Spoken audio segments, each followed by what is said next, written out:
In today's video, I am going to teach you how to remove poweredbysystem.io. If you are seeing a poweredbysystem.io banner on your site, your funnel, or your blog page, the good news is that you can remove it through the page settings. I will walk you through the exact process step by step, and I will point out what to look for as you go. First, log in to your system.io account. Take a moment to enter your login details and make sure you are signed in to the correct workspace. Once you are logged in, you should land on your system.io dashboard or the main area where you can manage your sites, funnels, and blogs. Next, navigate to the section labeled Site or Blogs.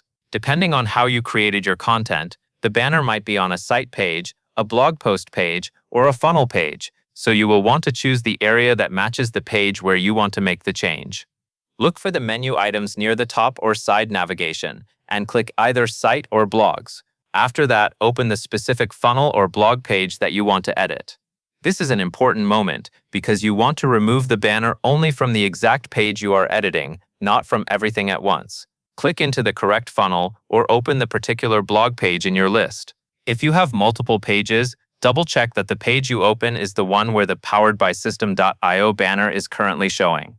Now, once the page is open, click the Settings button for that page. The Settings area contains the options that affect how the page displays.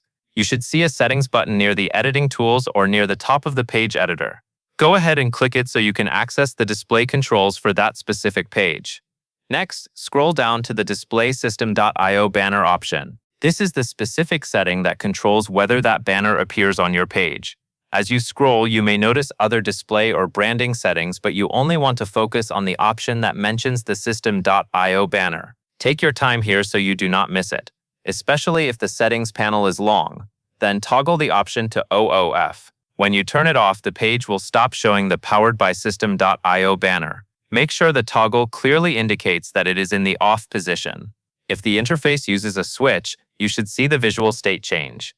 This step is what actually removes the banner behavior from your page. Finally, click Save at the bottom of the page. Saving is what applies the change and ensures the new display preference is used. After you click Save, you can allow a moment for the system to update, especially if it takes a second to apply the setting. At this point, you can return to your page preview or view the page directly to confirm that the poweredbysystem.io banner is no longer displayed. If you do not see an immediate change, refresh your preview tab so the latest version loads, and that covers everything you need to know, and that is all there is to it.